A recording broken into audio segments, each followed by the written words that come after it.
lidar com as falsas profecias?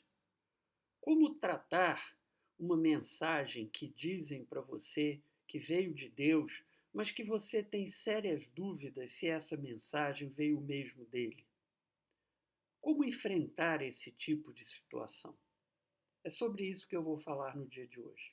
Profecia é uma mensagem que vem de Deus, que vem através de um mensageiro, um profeta ou uma profetisa. Temos exemplos na Bíblia, tanto de profetas como de profetisas. Essa pessoa é uma espécie de intermediário, ela recebe a mensagem original de Deus e vem transmitir essa mensagem para o destinatário, para aquele ou aquela que precisa ouvir a mensagem de Deus. E profecia não é, como talvez você possa pensar, somente previsão do que vai acontecer no futuro. Tem isso também, mas é muito mais que isso. A coisa principal da profecia é advertir a pessoa de que ela está fazendo alguma coisa errada, alguma coisa que desagrada a Deus. Aconselhar também é muito importante. E, naturalmente, existem também as previsões sobre o que vai acontecer no futuro. Deus, às vezes, conta os seus planos, conta aquilo que vai se passar.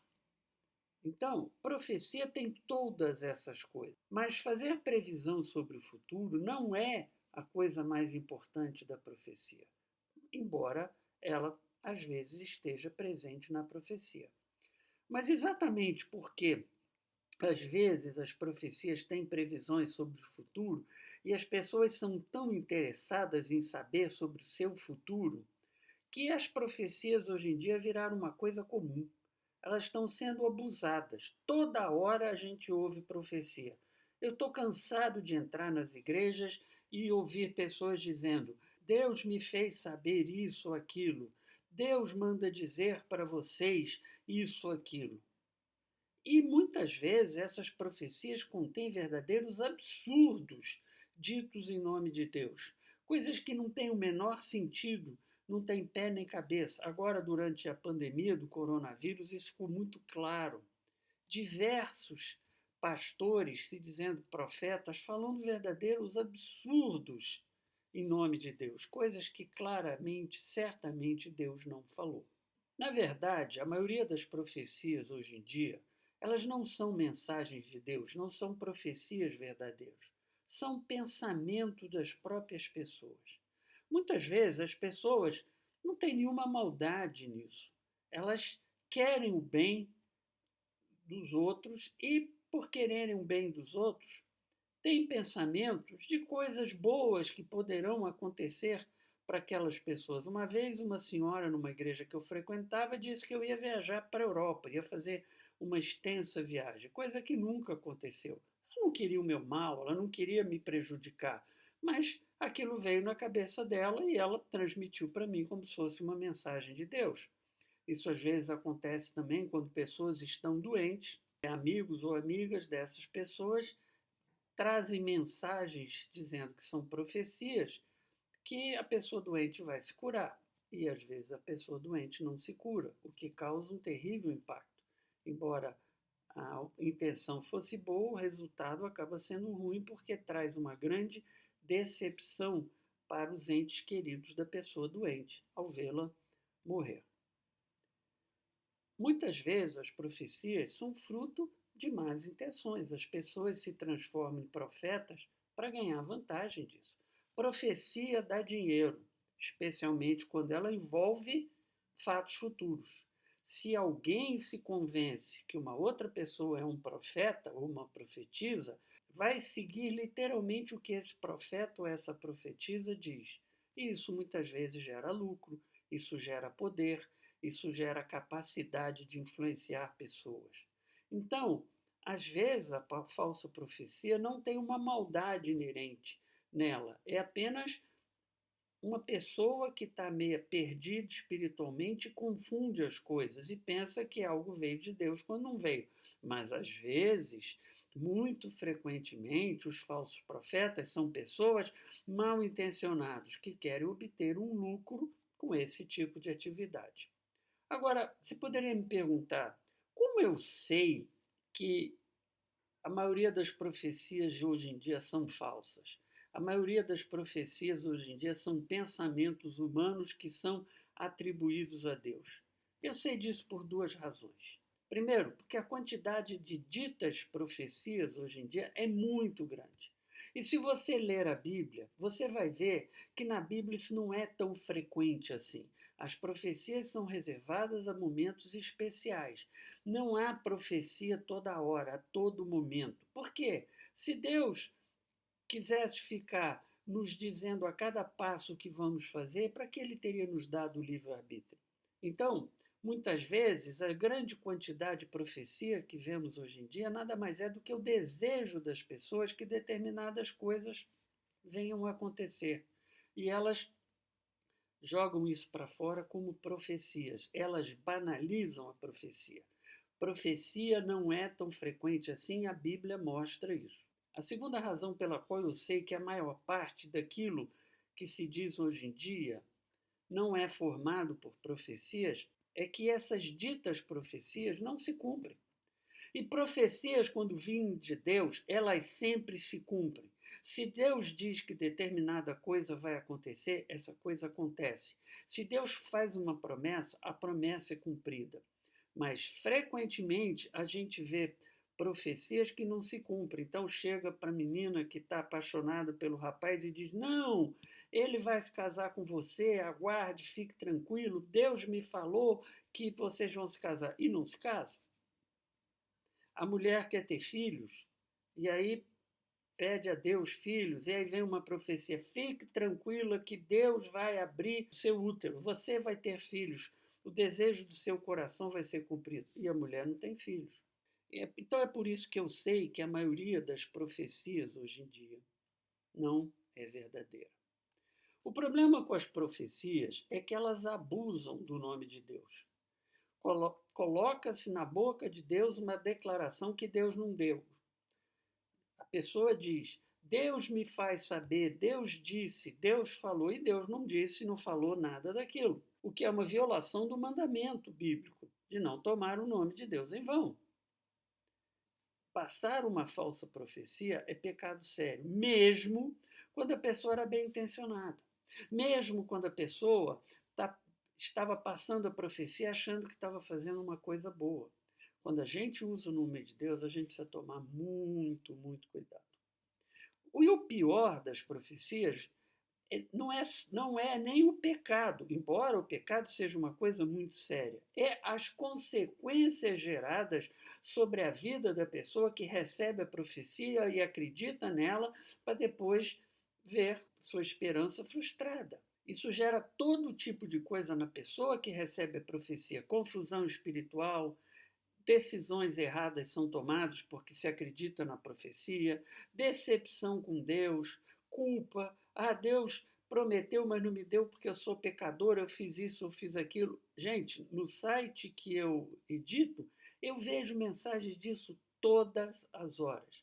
Pessoas falando de profecias que receberam nas igrejas, depois ficam confusas porque essas coisas não se realizam e não sabem por que aquilo não se realizou. Umas acabam se afastando de Deus, ficam decepcionadas com Deus, outras culpam a si mesmas. O que fazer então quando você receber uma possível profecia? Quando você receber uma mensagem que é dita para você que veio de Deus. Não jogue essa mensagem fora de imediato. Não olhe para ela e diga: isso é uma besteira, eu não quero saber disso. Não. Você precisa saber se essa mensagem veio mesmo de Deus. Porque se veio de Deus, pode ser uma coisa extremamente importante na sua vida. Então, você começa verificando se a profecia contraria o que a Bíblia diz. Nenhuma profecia vai vingar se ela contradiz a própria Bíblia, porque a Bíblia é a palavra de Deus e Deus não se contradiz. Deus não diz uma coisa aqui e outra ali. Então eu vou dar um exemplo de uma falsa profecia. Prever quando Jesus vai voltar, quando virá a segunda vinda de Jesus ao mundo. Como eu sei disso? Porque a Bíblia diz, o próprio Jesus disse, que ele voltaria como ladrão. no sentido que ele voltaria inesperadamente, sem ninguém esperar, sem ninguém saber. Ele disse: ninguém sabe o dia e a hora, nem eu, Jesus, aqui na terra, vivendo como ser humano, nem eu sei. O Pai é que sabe dessas coisas. Ora, se ninguém sabe o dia e a hora, como é que você vai profetizar o dia que Jesus vai voltar? Ah, mas Deus me revelou. Deus não vai revelar isso para ninguém. Jesus voltará inesperadamente, como ele próprio disse.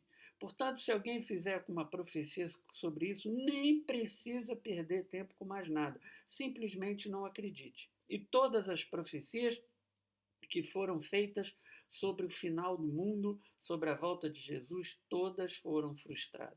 Segunda coisa, você está em dúvida se é uma profecia? Peça confirmação a Deus. Várias pessoas fizeram isso na Bíblia.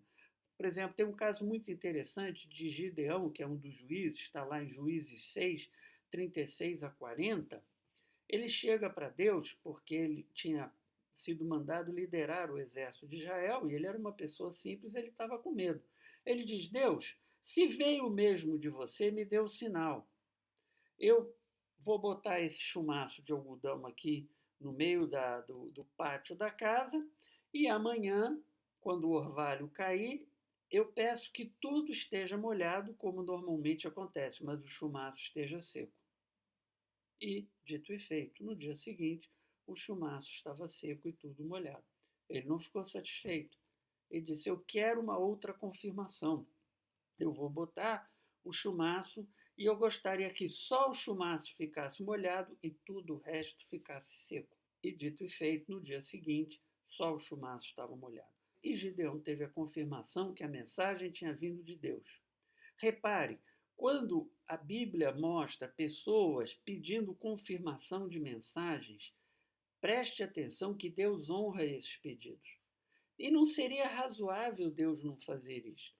Porque se a pessoa está em dúvida se a mensagem veio mesmo de Deus, se a pessoa está sendo cautelosa, está verificando se a mensagem teve procedência divina, isso não é desobediência. Ela não tem certeza ainda se a mensagem é de Deus.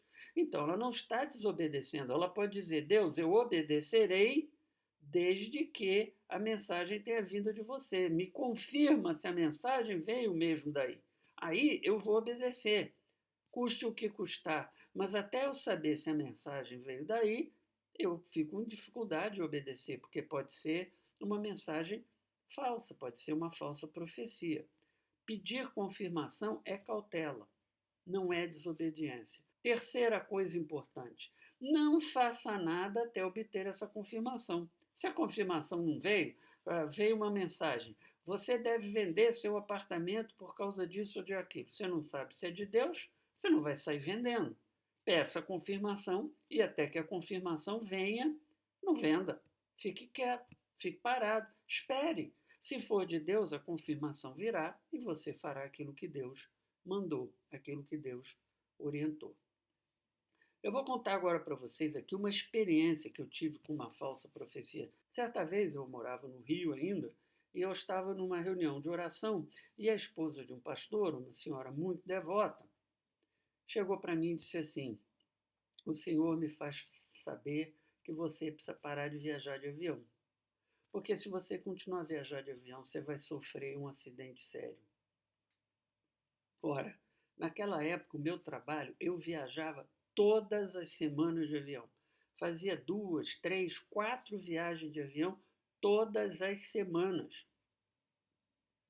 Se eu fosse parar de viajar de avião, por causa de um possível desastre, eu ia ter que procurar outro emprego. Era um dilema. Eu tinha um bom emprego, estava satisfeito com a minha vida profissional, eu ia ter que mudar a minha vida por causa de uma profecia, ou daquilo que parecia ser uma profecia. Fiquei num dilema terrível. Aí eu orei, quando cheguei em casa, orei a Deus e disse: Deus, eu só vou aceitar isso como profecia, como uma mensagem vinda de ti, se eu receber uma confirmação. Até lá, eu vou continuar a viajar de avião. Confesso que a primeira vez que eu entrei no avião, depois de receber essa mensagem, eu fiquei meio baqueado, fiquei meio preocupado, mas nada aconteceu. E eu continuei a viajar e a confirmação nunca veio. Era uma falsa profecia. E se eu tivesse seguido essa falsa profecia, eu teria tido um enorme problema na minha vida. E eu queria falar ainda de uma outra coisa com você. Como é essa confirmação? Eu orei a Deus e disse: Deus, confirme. Essa confirmação não pode vir de uma pessoa que saiba do assunto. Por exemplo, não poderia vir de mim mesmo. Por quê? Porque eu sabia aquilo que estava acontecendo, eu estava impressionado com aquilo. Facilmente a minha mente poderia fazer uma confirmação. Voltando ao caso da menina que quer casar com o rapaz, ela está na igreja, vem uma profecia de um pastor para ela: você vai se casar com esse rapaz. Aí ela vai para casa e sonha. E no sonho ela se casa com ele. Aí ela diz: está confirmada a profecia. Mas, gente, ela tem esse desejo, ela quer casar, ela recebe a profecia, a mente dela fica influenciada e é natural que ela tenha um sonho desse. Isso não quer dizer que veio de Deus. Agora, se uma pessoa que nunca na vida teve qualquer informação sobre o desejo dela de se casar, não sabe de nada, chegar e ligar para ela no telefone e dizer: olha, hoje eu tive uma mensagem de Deus para você dizendo que você vai se casar com uma pessoa assim, assim, assim, que eu nem sei quem é. É totalmente diferente. A confirmação tem que vir de uma fonte que não pode estar influenciada pelo conhecimento dos fatos. A minha mente não servia de confirmação naquele caso da possível profecia de parar de viajar de avião. Essa confirmação ou essa desconfirmação tem que vir de outra fonte. E a falta de confirmação é uma desconfirmação, que foi o que aconteceu no meu caso. Deus nunca disse para mim: isso é mentiroso. Simplesmente ficou silencioso, não confirmou aquilo que aquela senhora tinha dito. E eu entendi que era para continuar com a minha vida e nada aconteceu. E eu queria concluir dizendo qual é o grande problema com os falsos profetas e profetisas. Eles ou elas não são cobrados pelo que fazem. Eles ou elas não são encostados na parede para justificar as besteiras que disseram. Eu, por exemplo, não cobrei aquela senhora que disse que eu ia viajar para o exterior. Nem cobrei a esposa do pastor que me disse para eu não viajar mais de avião. A gente fica se sentindo mal, não quer ser chato, mas é errado, porque a pessoa tem que ser confrontada com o fato de que ela disse uma falsa profecia, e isso tem uma responsabilidade perante Deus.